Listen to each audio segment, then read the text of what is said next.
If I've ever made a video that I was most sure about when it comes to biblical prophecy in the last days, this one is it. And I'm not just saying that.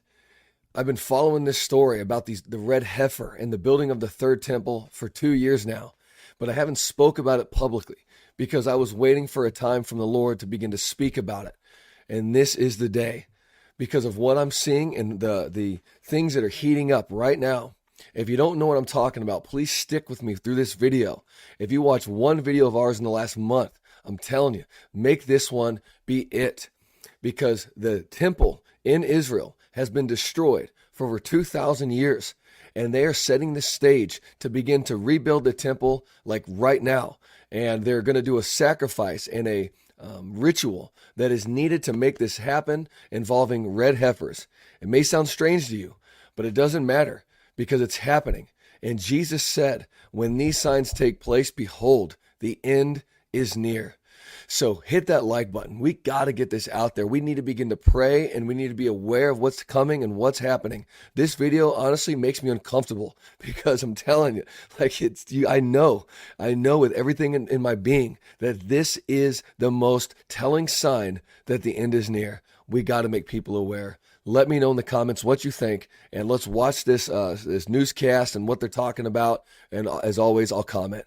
Let's check it out. So the story behind the trip involves a rabbi named Yitzhak Mamo, a Texas Christian named Byron Stinson, 5 red heifers, and the apocalypse. Now, in September of 2022, Stinson shipped 5 red heifers to Tel Aviv from Texas. The cattle are part of end times prophecy and are required to be sacrificed to help usher in the apocalypse. Since part of the end times prophecy involves destroying the AL-AQSA Mosque and rebuilding the Jewish temple that was destroyed 2,000 years ago. On February 1st, 2023, Mike Johnson, according to a source with knowledge of the matter, invited Rabbi Mamo to Congress to speak to a group of evangelical Republicans about the heifers. Boris Johnson also happened to be there. And Johnson, that's Mike Johnson introduced the rabbi who regaled the gathering with tales of the prophesied. Now, real quick, again, I want you to pay attention to something. This isn't like a game. You're going to find out. These are high-level ranking politicians from around the world that are joining together to make this happen. Okay, this is biblical prophecy unfolding before our eyes. And for the first time since 70 AD, there's been serious preparations made to make the third temple, to rebuild it, a key prophetic milestone. And I would encourage you, I'm not going to do it here, but read Numbers chapter 19, verse 1 through 10, because it tells you right there, it's detailed what preparations must happen before you can build the temple of Jerusalem, of Israel. And that's what we're doing right now. Heifers.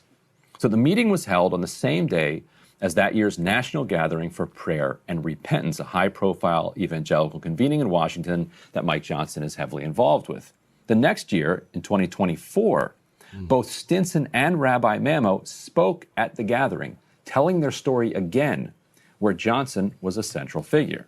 You're going to be extremely excited what you're about to hear now as we go into this portion on Israel. I have two good friends out here with me, Byron Stinson and Rabbi Yitzhak Mamo. And I'm going to have them start immediately by telling the story of the red heifers. These are the men who are at the epicenter of what's happening with the red heifers. So Byron, shall we start with you? In this story, Byron is an evangelical Christian from Texas. Saki Mamo is an Orthodox Jew from Jerusalem. Byron, do we start with you? Yes, sir. Okay, go ahead. Hello, everybody. How are you? I have really good news today, and I'm so happy to be here. Could I have that first slide, please? Yep. If we're going to the next slide, what we see here are the red heifers. Let's go back one. Are the red heifers necessary for the Messiah to come? Well, let me ask you something.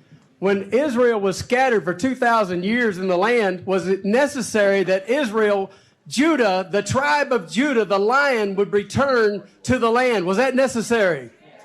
Is it necessary that on the temple mountain of God, that there be a temple that we worship him there, as it says in Micah 4? Is that necessary that we build the land?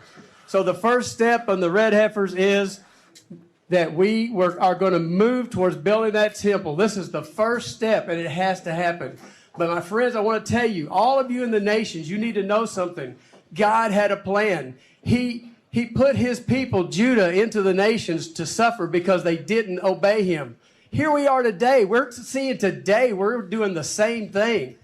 But thankfully, we have leaders in Judah that love us. They've reached across to us, and they want to help lead us. And they're reading their word, and they're reading their Bible. And in the Bible, it says, find a red heifer. So they called me, and I didn't go find a red heifer for me. I found the red heifer for every one of you. Did you catch what he's saying? He's open about this. The Messiah won't come until these signs take place. So what does he do? Everything possible to fulfill it. You have an evangelical Christian with an Orthodox Jew, politicians from around the world converging on this moment in time in history to sacrifice these red heifers so they can build this temple. Then the end comes. Let's keep going. Because the fathers of faith said, speak to the children in the lands and bring us a red heifer so that we might do this ceremony. This part that has not been discussed publicly in any venue. Oh yeah, watch this. This is shocking. This is very shocking. Watch this. We have to have land, and that land has to be at a certain elevation and a certain location. And what is that? By Numbers 19, again, we have to read the Bible, we have to read the Torah, and to see. It's written that it had to be at the front of the Holy of the Holy. So at the tabernacle tent time, Moses, it was easy for him. He had the tent, and he just find the door. Today, as I mentioned before, we know where is the place of the Holy, is on the Dome of the Rock.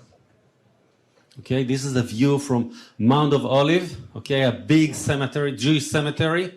By the tradition, who buried in Mount of Olive will be the first one that will be wake up at the redemption time. But you can see the Dome of the Rock. So we have to be in a place that we can see the Holy of the Holy. And actually, it's had to be the same heights, that we can be at the same level of the temple. However, buying land there is impossible, because if an Arab Muslim sells to a Jew, he or she gets killed. So that's hardly an option. But somehow, God supernaturally helped you buy what? Piece of land. Don't ask me why, don't ask me how, and specific, don't ask me why I succeed, I don't know. But with a lot of, I just say a miracle, okay? Not any other explanation. Actually, 12 years ago, you said maybe we build a Red Angus steakhouse up there when we were getting it. Remember that? So we succeed to buy a little piece of land, 1 dunam, which means quarter of Quarter of an acre. And it's, as you can see here, this is a photo from the mountain, okay? So it's at the same level of the temple. It's the front of the holy place. So we have the cows, we have the land. We are ready. So as he says, they're in Shiloh. So what biblical town in the West Bank did Mike Johnson visit? Well, let's take a look. Who is that American tourist in the blue shirt and the khakis there? Well, there he is, Speaker of the House, Mike Johnson. Where is Mike Johnson? Where's that crowd? Shiloh. Checking out the heifers? Got to look at the heifers. Got to check out Got to the heifers. inspect them. When he said your pets, by the way, when he said they allowed you to bring your pets, there is an export ban on cattle from the United States to Israel. So what they did is they said they're pets. They classified them as pets. They flew them on a Boeing 777. Again, powerful people, politicians, governments, nations, Christians, Jews, working together, flying heifers on Boeing jets, to usher this in. This is not a small thing. This is a huge thing. And watch what she says about this, because if you notice that Holy of Holies is right there at the Dome of the Rock, there's plans to blow up the Dome of the Rock, to demolish it. Listen to what she says. And it landed. And they got him there. So this is the Speaker of the House of Representatives. Mm-hmm. Intimately involved in this red heifer prophecy. What we're seeing, whether or not you believe that this is the end times, the Third Temple movement among Jews is meant to follow biblical mandates to bring about the Messiah. The Third Temple movement among evangelical Christians is because they believe that this will this invites in the end of days, that this creates room for Christ to return and conquer evil. And so, setting the stage in very specific ways. I mean, I recommend people go to the Temple Institute's website and see the preparations beyond the red heifers, the preparations for very specific things that need to happen from their perspective in order to usher in this period. So the politics of this are really important, because if this is a growing constituency in political Israel, then you may be approaching a point where there is destruction of a sacred site for Muslims, which was built on the single most important site in all of Judaism. It's huge. And so that's basically, I mean, everybody knows this, but that is the heart of the conflict between the two parties here, is this contested territory, because it is very important in Islam as well. It's where they believe that Muhammad went on his ascension to heaven. And obviously in a lot of different streams of thought in Islam, Jerusalem is important for their own eschatology. So if you then have a growing constituency for just actually physically fighting over the temple itself, over the Temple Mount itself, over that land itself, and a rebuilding of a third temple, the consequences of that are enormous. My friends, this is actual end times prophecy being fulfilled in real time. I think this is as real as it gets. For 2,000 years, it was just a prophecy. Today, that's changing. Many believe that the building of the Third Temple is a major prophetic sign of the end of the world. But has any progress been made with the Third Temple? You are going to be shocked when you find out that this isn't just a religious story. This is a geopolitical earthquake waiting to happen. Preparation number 1. The perfect red heifers. What if I told you that 5 perfect red heifers were just flown into Israel? And they may be the final missing piece before the Third Temple is built? You've heard rumors. You've heard prophecy. But now, it's real. The Bible talks about a mysterious ritual, one that hasn't been performed for nearly 2,000 years. A ritual involving a perfect red heifer. No spots, no blemishes, never yoked. Why?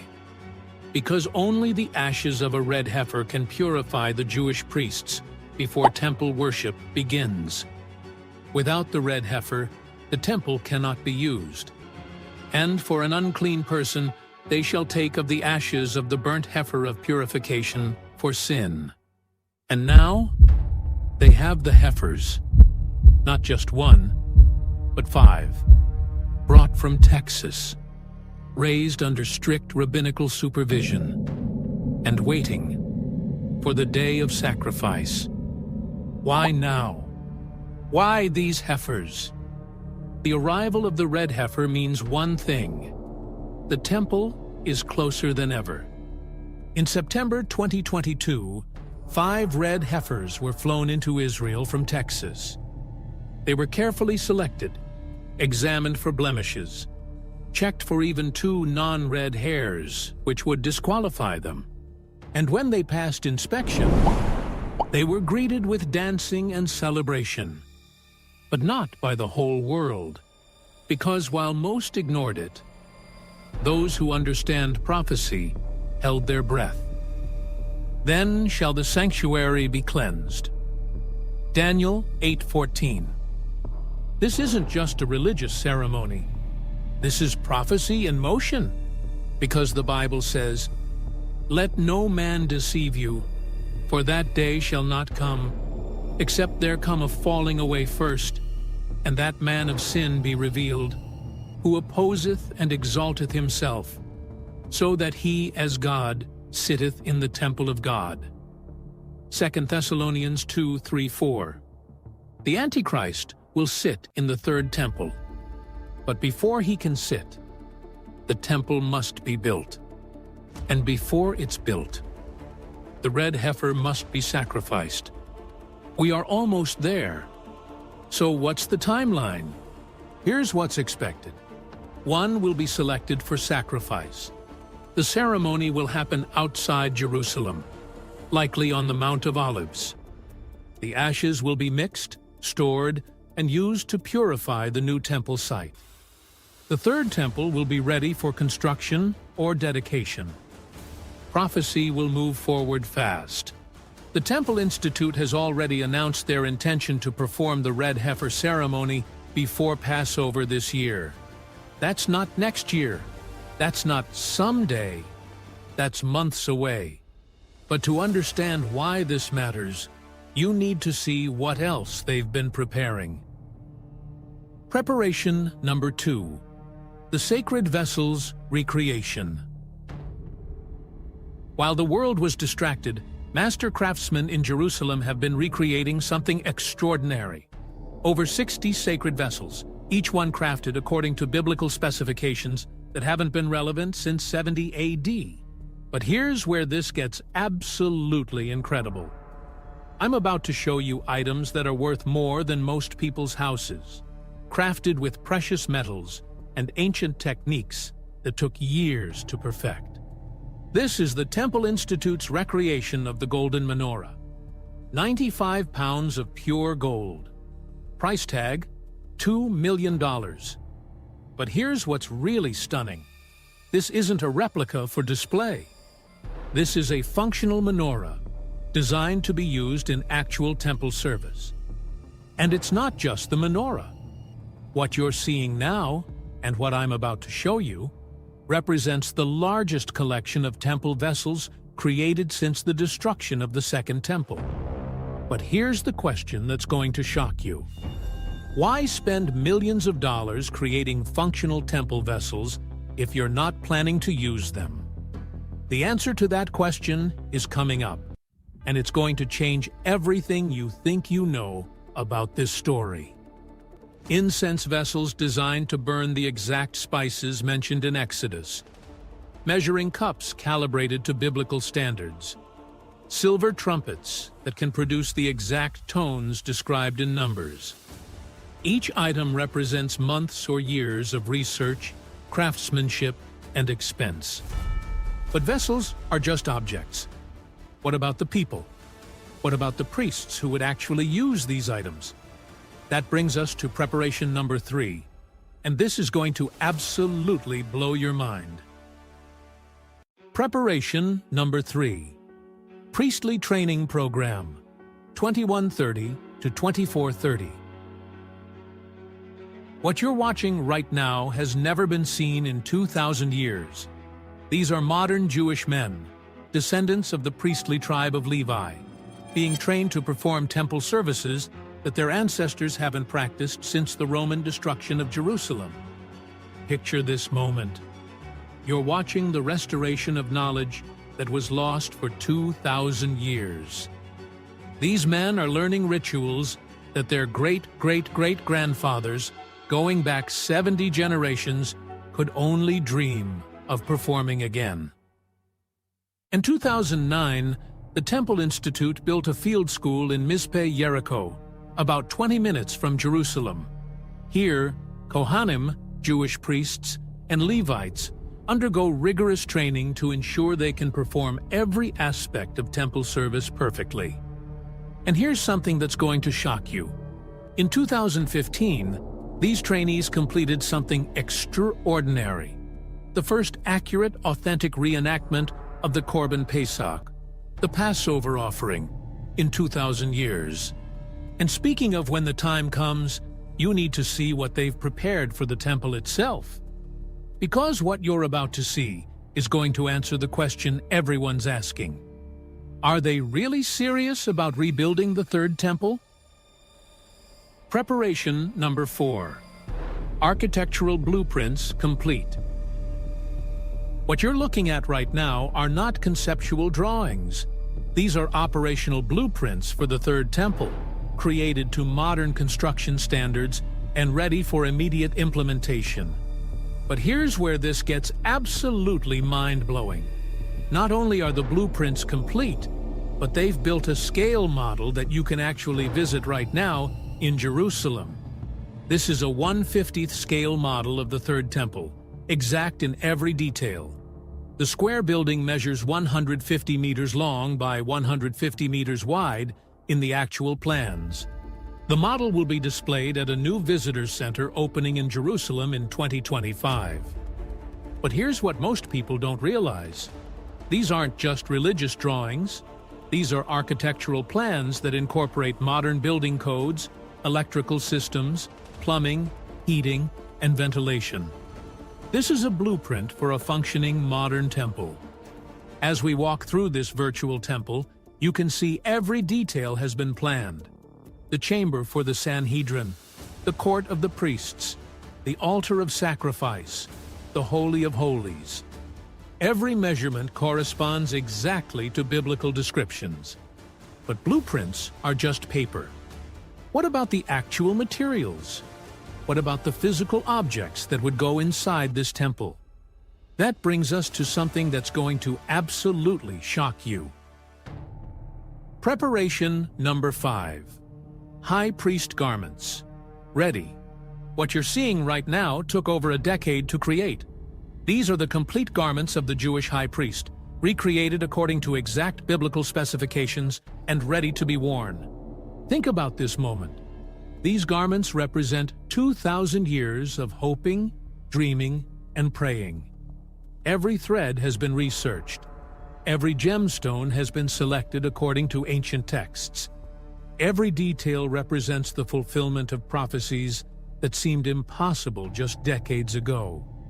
This is the breastplate of the high priest. 12 stones, each one engraved with the name of one of the 12 tribes of Israel. According to Exodus 28, verses 15 to 21, fashion a breastpiece for making decisions. Mount 4 rows of precious stones on it. There are to be 12 stones, one for each of the names of the sons of Israel. Each stone on this breastplate is authentic. We're talking about real sapphires, real emeralds, real diamonds. The gold work alone took master craftsmen over 2 years to complete. But here's the question that's keeping religious leaders awake at night. Who will wear these garments? Because according to biblical law, only one man can serve as high priest at a time. And the selection process for that man is about to begin. But garments are just clothing. What about the physical foundation of the temple itself?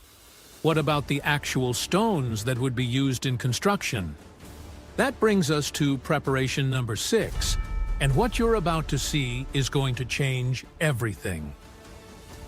Preparation number 6. Altar stones collected. We're standing at the Dead Sea, the lowest point on Earth. But what happened here in 2010 is going to shock you. Temple Institute representatives came to this exact location to collect something that's been waiting here for thousands of years. These are the stones that will form the altar of the third temple. But these aren't just any stones. According to Deuteronomy 27:5, build there an altar to the Lord your God, an altar of stones. Do not use any iron tool on them. Every stone you're seeing has never been touched by metal tools. They were formed by natural geological processes and collected by hand. According to biblical law, this is the only type of stone that can be used for temple construction. Imagine the moment when these stones were collected. workers standing where Moses himself might have stood, selecting stones according to laws given 3,500 years ago, for a temple that everyone said would never be built. But stones are just the beginning. What about the people who would govern this temple? What about the religious authority that would oversee temple operations? That brings us to something that's going to absolutely blow your mind. Preparation number 7. Sanhedrin Chamber Designed. What you're looking at is the design for the most important room that most people have never heard of. This is the assembly hall for the modern Sanhedrin, the supreme religious authority that will govern the Third Temple. But here's what's really incredible about this design. It's not just theoretical. The Sanhedrin has already been reconstituted. They're meeting right now, and they're actively planning for temple operations. Picture this space, a grand chamber echoing the chamber of hewn stone from Herod's temple. Circular seating for 71 members of the Sanhedrin. A central fountain creating a serene atmosphere for religious deliberation. Which brings us to something you need to hear. Preparation number 8. Levitical choir established. This is the Temple Institute's Levitical choir, performing the exact musical traditions that accompanied temple sacrifices in ancient times. And now, for the first time in 2 millennia, they're being performed again in Jerusalem. Just last year, during the intermediate days of Sukkot, the Levitical choir joined dozens of other musical Levites in a festive performance of Psalm 27 at the southern wall of the Temple Mount. Music is just one part of the temple service. What about the visual elements? What about the colors and dyes that would adorn the temple? That brings us to a scientific breakthrough that's going to shock you. Preparation number 9. Crimson dye rediscovered. For 2,000 years, nobody knew how to produce the exact crimson dye mentioned in the Bible. The secret was lost when the Second Temple was destroyed. But Professor Amar found it. This crimson dye isn't just decorative. According to biblical law, it must be used in the high priest's garments, the massive curtain separating the Holy of Holies from the holy place. And it's an essential ingredient in the mixture combined with ashes of the red heifer. Watch this process. These worm eggs, when processed according to ancient techniques that Professor Amar had to reconstruct from fragmentary historical sources, produce the exact shade of crimson described in Exodus. Think about this moment. A color that disappeared from the world 2,000 years ago has been restored in our generation. The exact crimson that adorned Solomon's temple can now adorn the Third Temple. But all of these preparations, the heifers, the vessels, the training, the blueprints, the garments, the stones, the chamber, the choir, the dye, all of it means nothing without one final element. And what you're about to see is going to explain why governments around the world are now paying attention to this story. Preparation number 10. Political momentum building. For decades after 1967, only a handful of Jews would ascend the Temple Mount, and they weren't allowed to pray. Today, tens of thousands of Jews ascend the Temple Mount every year. They're now allowed to openly pray, to sing, and to prostrate themselves in worship. The path to complete Jewish freedom of access and worship on the Temple Mount remains long, but according to Temple Mount activists, it's clearly unstoppable. So here's where we are right now. 4 red heifers are qualified and in the proper age window. All temple vessels are complete. Priests are trained. Blueprints are ready. Political support is building. But there's one question that's keeping intelligence agencies around the world awake at night. When will the ceremony actually happen? And what will the world look like when it does?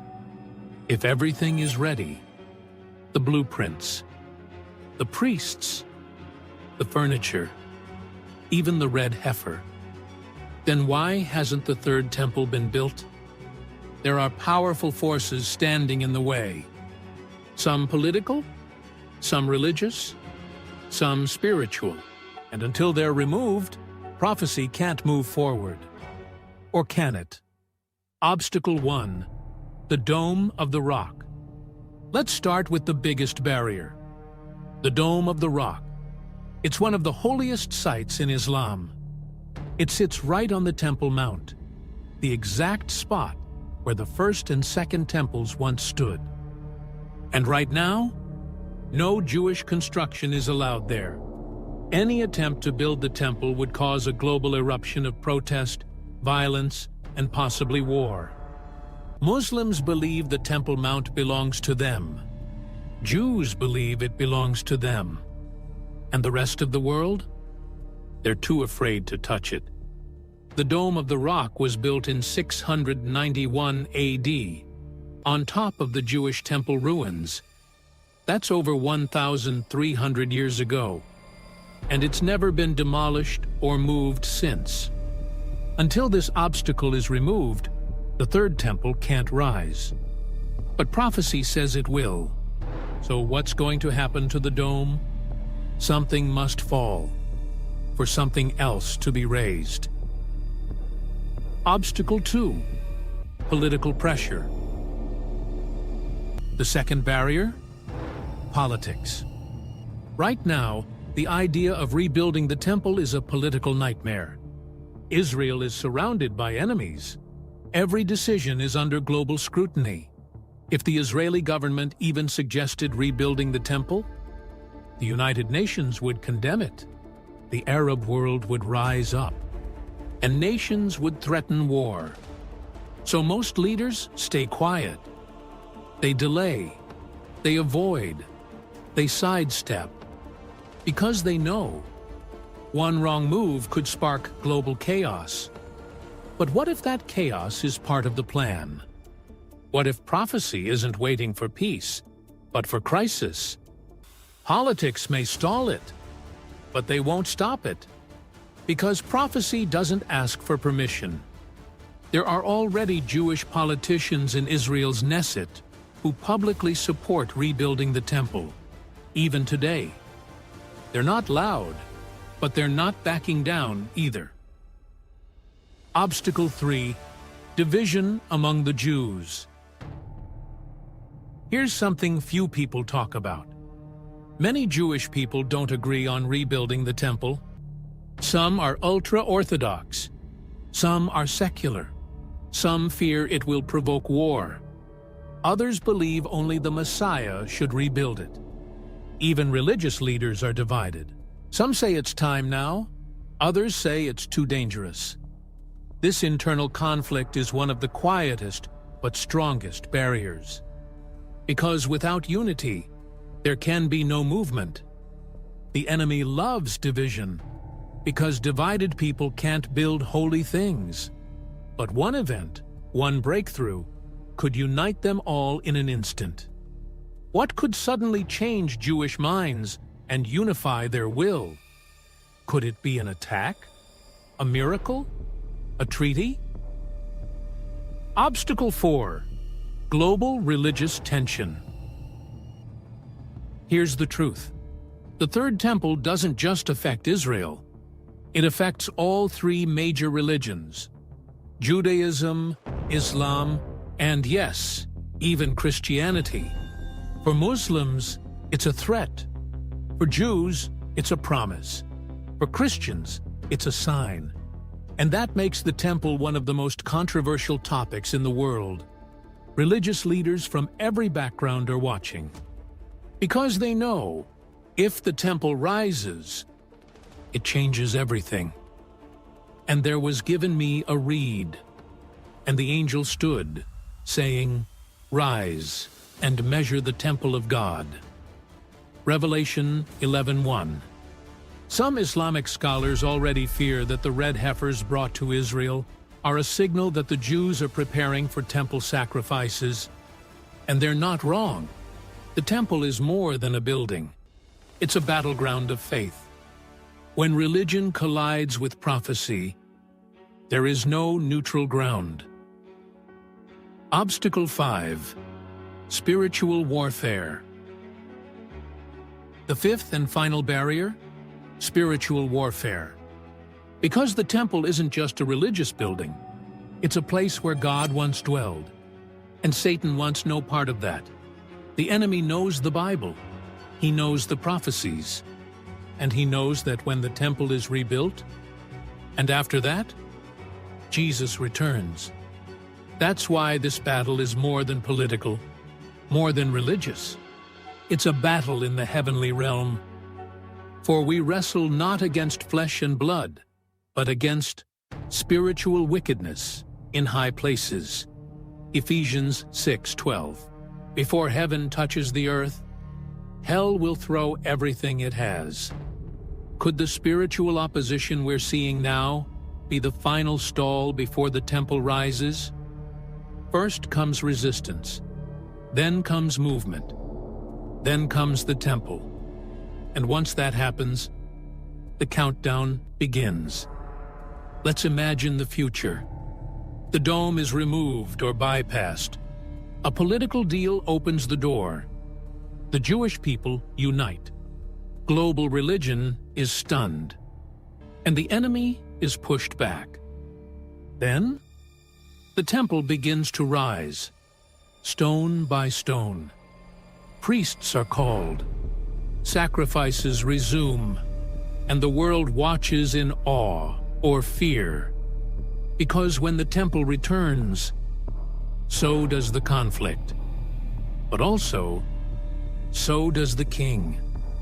The temple may begin with celebration, but it ends with confrontation.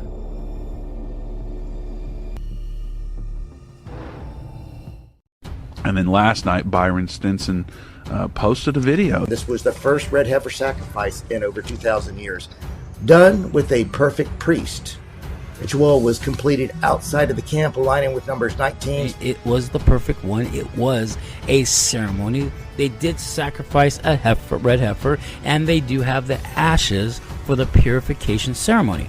It was a legitimate ceremony that was done with a Kohen, a priest, that was done with a very qualified red heifer. What if I told you that Tisha B'Av 2025 is the last time Jews have to mourn for the temple?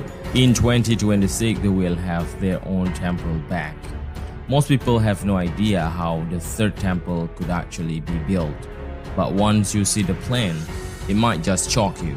Byron Stinson, the man who has been taking care of the red heifers, recently shared surprising news. He said that on July 1st, 2025, Temple Institute really did the actual red heifer ceremony. They sacrificed a perfect red heifer supervised by the Rabbi Ariel. He said in a Facebook post, the ceremony went perfectly with a perfect priest in a place outside of the camp. And in that respect, we used a perfect red heifer. This ceremony was done before Hashem. He is merciful and faithful.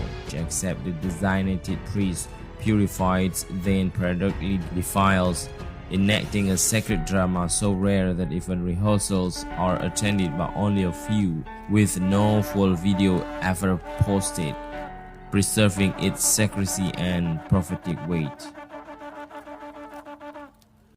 According to Rabbi Isaac Momo of Boneh Israel, the red heifer ritual described in number 19 must be performed on the Mount of Olives with a direct view of the Temple Mount.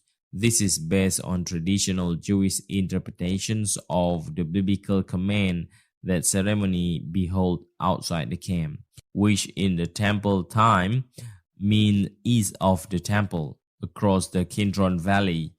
The Temple Institute, a leading organization in red heifer preparation, also affirmed that the actual burning must take place on the Mount of Olives. But in the absence of the temple, the red heifer ceremony may still be performed so long as it takes place at a site where a clear, unobstructed view of the Temple Mount. remote hilltop, and elevated location have been quietly chosen for this purpose. These efforts are closely tied to Zionist and Messianic movement that aim to gradually restore temple practice and prepare for the rebuilding of the third temple. Many people believe this could be the last step before the third temple is built. So what will the Jewish people do next? Let's watch closely. Big things might be about to happen.